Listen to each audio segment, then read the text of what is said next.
William Gargan stars as Barrie Craig, confidential investigator.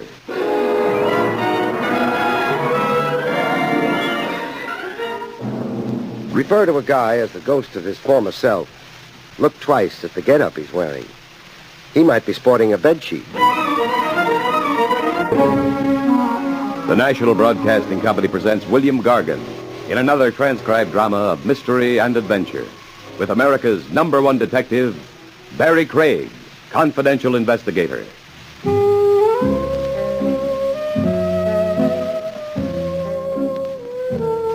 Barrie Craig speaking. There's generally a lot more to show business than what people finally get to see from the 480 seat. The backstage, behind-the-scenes shenanigans of what is delicately referred to as the pre-production phases. Brother, can it get wild? Wild and very homicidal.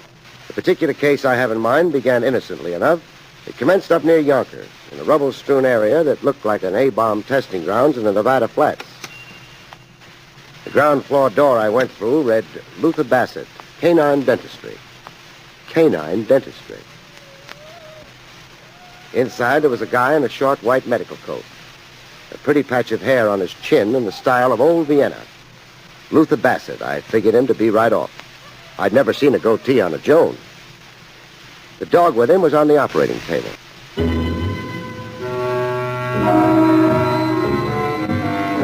A while later, in a cubicle off the operating room, Dr. Bassett and I tried to reach an understanding. I thank you for coming so promptly, Mr. Craig. Well, you phoned me. You said urgent. You said liberal payments. I liked your language, especially liberal payments. Now, squelch my curiosity first. What do you fill a dog's teeth with? A T-bone steak? The same as with humans. Amalgam, gold. The one you watched had lower bridge work done. Lower bridge work, huh? Oh, that dog is a Broadway star. Oh. Fluff. You must surely know him. Oh, when I go to the dogs, I do it on the east side of town, never on Broadway. Oh, what play?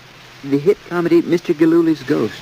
Fluff plays a big part. Oh, he gets a tremendous salary. High living's ruined his choppers, huh? So, what's the nature of my employment to be, Bassett? Something to do with dogs? Of the human variety. In show business? Yes. Oh, you're also in show business? Only as an investor. Uh-huh. How much? And, what theatrical?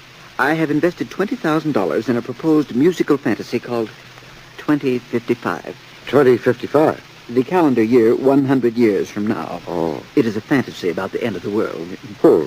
Amusing thought. Who's producing it? Stanton Bishop. And, what's your particular anxiety? Rumors that I've heard that the show is overfinanced. Is that bad? Well, perhaps I'm not using the right word. Wait, I think I know. A man has 100% to sell to investors, but he sells 150%. The show opens, flops, loses its nut, but Stanton Bishop isn't a bit worried. He has a load of sucker money salted away. If Stanton Bishop is a swindler and not a legitimate producer, I must know. You must investigate for me, discreetly. Do you want a retainer?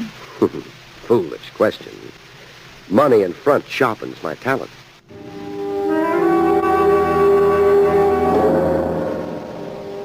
I found Stanton Bishop in a rented rehearsal hall on a side street along the main stem. Black Homburg, pink cheeks, yellow teeth, suede shoes. When I found him, he was pulling producer's rank on a lot of long-stem dolls in dancing tights. Girls, tomorrow I want to see more bounce, more jump. The title of the number is A New World is Born. That means leaps and ecstasy.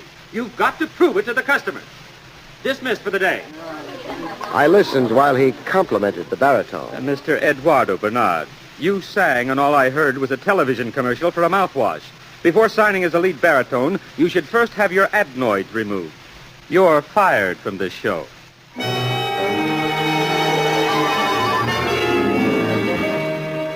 When Bishop finished throwing his weight around, I tried abusing him. By what authority do you inquire into my private business affairs? This badge. Chicken inspector. If I were a more sensitive man, that could get you a punch on the nose. No, I'm a hard case. You punch me and you're a murderer. The book, please. Book? What book?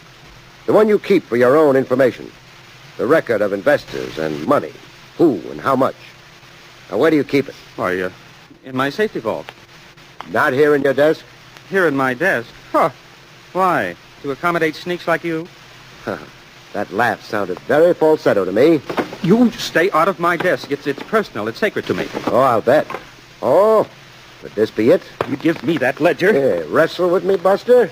Okay, if you must be placated. Now, don't oversleep, Buster. I get through this book, my hunch is we'll have things to talk over.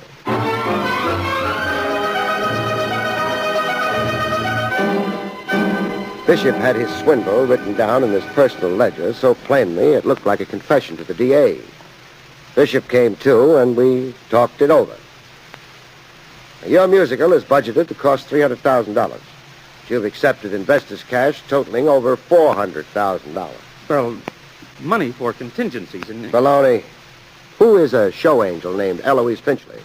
She's in for a cool $150,000. She can afford it. Oh, I would imagine. Craig. What? Eloise Finchley's investment, it isn't exactly a straight stock deal in the show. Then what is it? More of a personal loan to me. You sure thought that little dodge up fast. Well, that balances my books, doesn't it? Take away Eloise Finchley's money, and the cash I have so far accepted is less, mind you, than my proposed budget. I'll believe the personal loan dodge after I've talked to Eloise Finchley. So, what's her phone number? I don't want you telephoning her, Craig. How many times a day must you be rocked to sleep? I'm making a change in that script, if you'll notice, Craig. Uh-oh. And, where was that gun up till now? Never mind. You look more like a hood now than a show producer. More in your natural element. Don't force me to shoot. Hang up that phone and get out.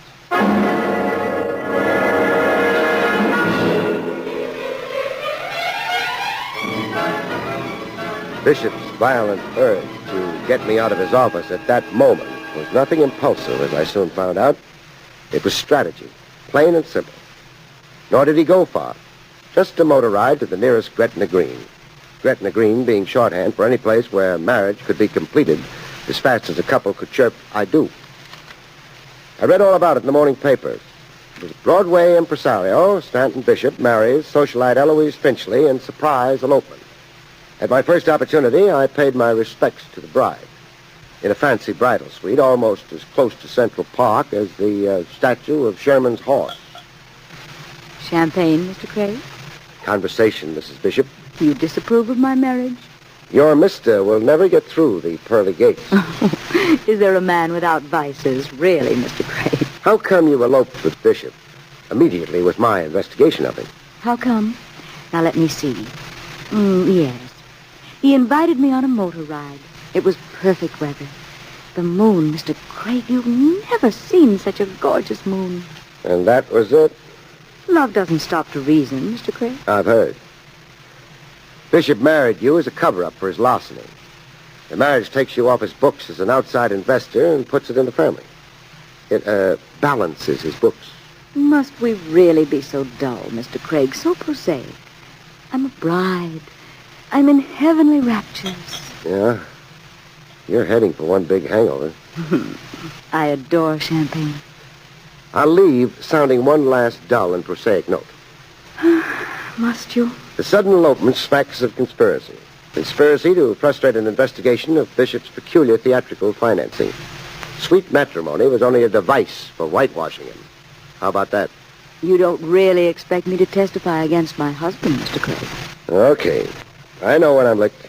And you forget, $150,000 of the total on Stanton's books was my own money anyhow. My own money, Mr. Craig. Yeah. And frankly, that angle of it has me befuddled, perplexed, confused, and mystified.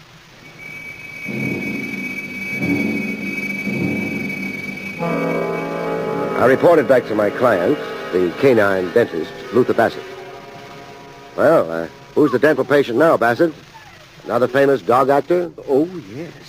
This is Rinky Tin Tin, Rinky Tin Tin. reputed to be a grandnephew of Rin Tin Tin. Bow, wow. Genuine aristocracy. And what show is Rinky in? The World and the Egg. It's a play about reincarnation. What does Rinky play in it? Napoleon. The dog is the 20th century reincarnation of Napoleon. Mm. Mind you, it is an allegorical play. Yes, I get you.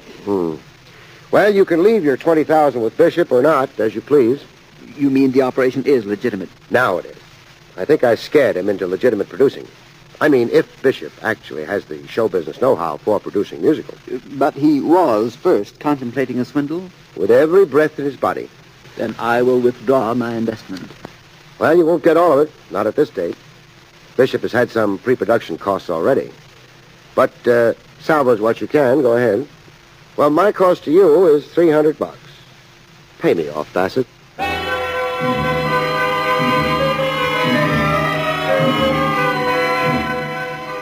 End of case. Only it wasn't. It was just the beginning, as it turned out. The blissfully newlywed Stanton Bishops were doomed to make more headlines. Gruesome ones this time. I saw it first on a street newsstand. Mrs. Stanton Bishop.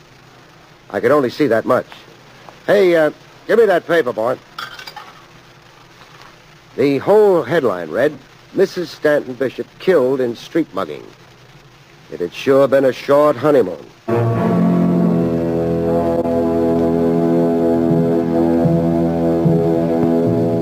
I let official sources amplify the newspaper details for me. In this case, a first-grade detective in homicide named Scotty. What's your interest in the late Mrs. Stanton Bishop, Craig? I mourn her passing. How did she go? A street assault. And what was taken? So far as we know, her purse, a diamond wristwatch, and her wedding ring. According to whom?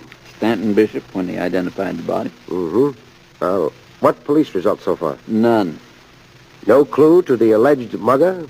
You hit the word alleged. Why? Because, frankly, I'm skeptical. Your reason? Nothing concrete, so I won't give it yet. What was the cause of death? Strangulation? A broken neck. She'd been hit with the side of the palm, a rabbit punch. It's a favorite blow with mugger. Or a killer trying to make it look like a standard mugging. Now, where did it happen? 54th and 9th. We found the victim in an areaway. Hard to believe. What is? A lady of her style being at 54th and 9th to begin with. Eloise Finchley Bishop was Park Avenue, very perfumed, very upper class. Not always. Well, what would that mean? Our check into her pedigree turned up some interesting facts. She was posing as a socialite, and her maiden name, Finchley, was an assumed one. Then who was she, really? Eloise Berkey. Father was a railroad brakeman. Parents now both dead. Eloise herself was a dress model when she worked. Not that there's any law against posing as society folks. No, there isn't. Only one thing really has me confused now. Yeah, what's that, Craig? Well, where would a sometimes dress model get $150,000 for a theatrical investment?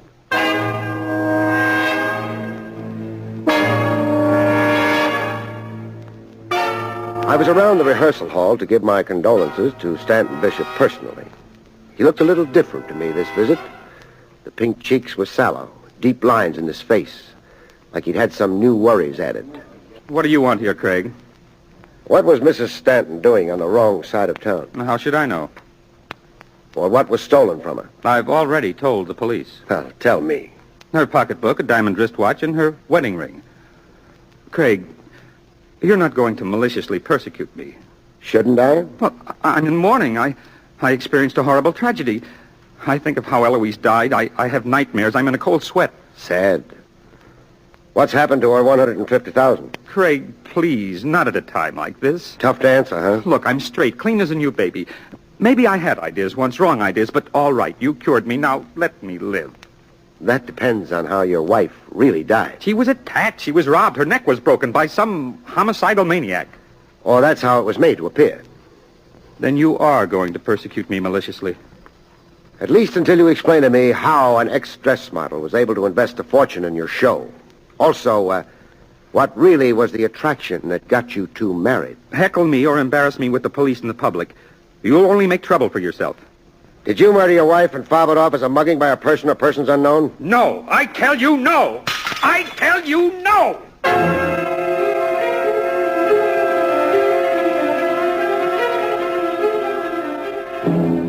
I did a further check into the background of the corpse with the grudging connivance of first-grade Detective Scotty. Hey, Craig, I can get reprimanded for this. Or promoted. Yeah, promoted for letting you into an apartment officially sealed to the public. Now, look, I solve this. I quietly turn the information over to you. I don't take a bow. You get a promotion and a raise. Boy, are you good at dangling sucker bait. Well, Eloise Berkey, Alice Finchley, ex-dress model. Where did she ever get $150,000? Well, squat somewhere, Scotty, while I look around.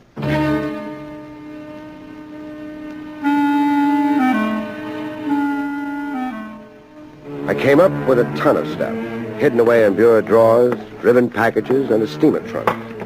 The personal stuff nobody ever throws away. Old letters, diaries, a high school pin, and picture albums. Lots of picture albums. The recent Eloise had collected the history of her life in snapshots. Yeah, she's in it from the first baby pose on a bear rug right to maidenhood. Yeah, Eloise in pigtails, in her school graduation dress. How she looked at Sweet 16 on her first date, as a slim chick in a one-piece bathing suit. How she looked as a dress Hey, model. hold it, Craig. Well, what strikes you? That page of snapshots, the two shots. Eloise posed with a guy. 6 pictures, the same guy. Well, what about it? Well, study the face of the guy. Now, you recognize it?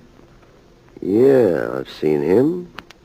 Why, sure, he's famous. Notorious. He's Artie Anzac. Big gun Artie Anzac. Big gun used to be. Oh, he's responsible now. Retired from the rackets. He's had it. Served 20 years in Leavenworth for tax evasion. This page of pictures, Anzac and Eloise, they look like very recent photographs. Watch out with Anzac, Craig. He's still king to a big piece of gangland. I'll be most respectful. I've got a thing about royalty.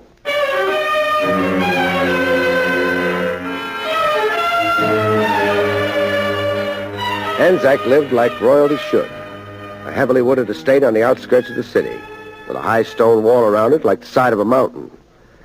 I found him practicing golfing putts on a library rug. I talked while Anzac concentrated on his stance. When he'd figured out his answers, he gave them to me. Sure I know Eloise. Sweet kid. Sweet dead kid. Yeah. Ain't it a shame? Out walking and that's it. Still, everybody dies. Some just go sooner. What was she to you, Anzac? A babe. I bought her a coat. I bought her one of them foreign cars. And then I moved on to another babe. Period. Period. I'm not poor. Spread the wealth, I figure.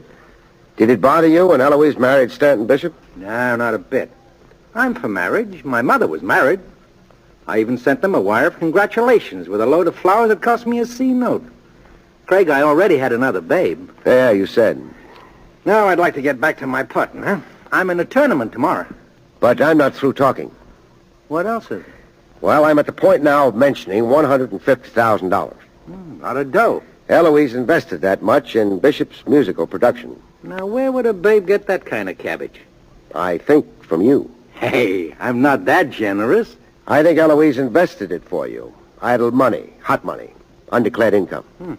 She was your front, so tax officials wouldn't be the wiser.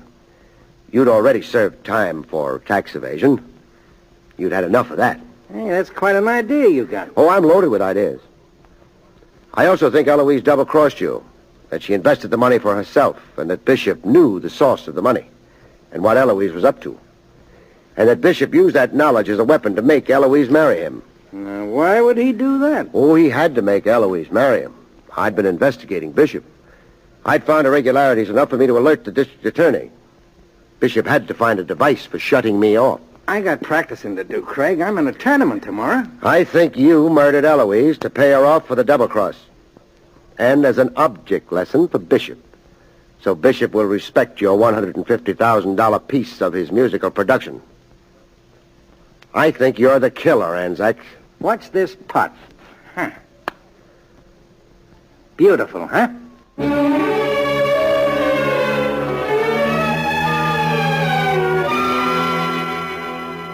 I left Anzac to drive home. Anzac's wooded estate adjoined a famous state park, popular with campers, hikers, and hunters. Signs on roadside trees advertised the 2-week open hunting season. Deer was the big game. I almost qualified. A rifle shot through my side window that almost skinned my scalp. A wild shot, I wondered. Or was it a devoted Anzac subject trying to please the king? It was one of the things in life I'd never know.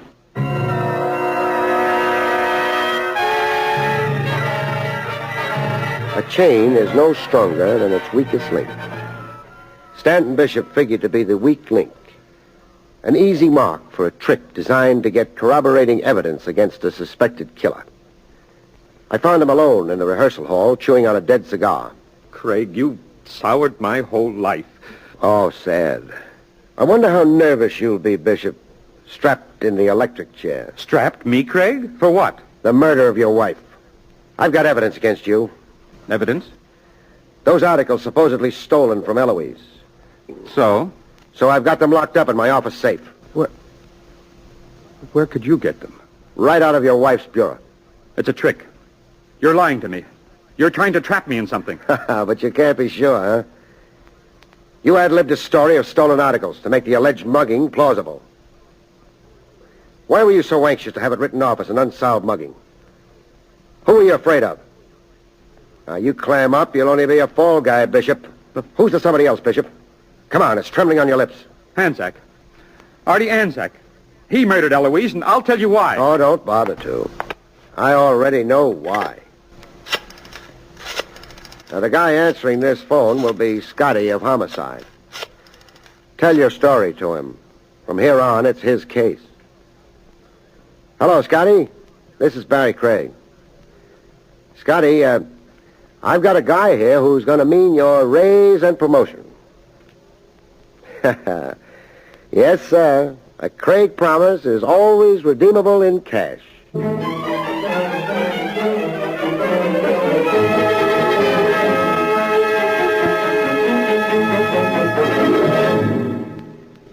You have been listening to William Gargan in another exciting transcribed mystery drama from the adventures of Barrie Craig, confidential investigator. Tonight's story, Corpse on the Town, was written by John Robert.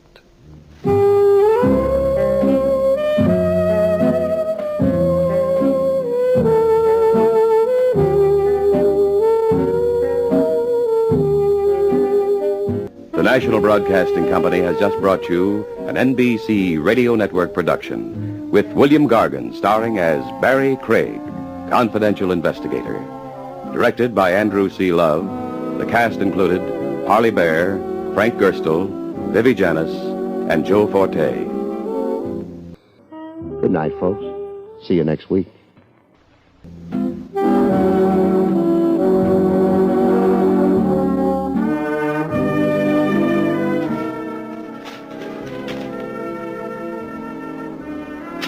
Three chimes mean good times on NBC.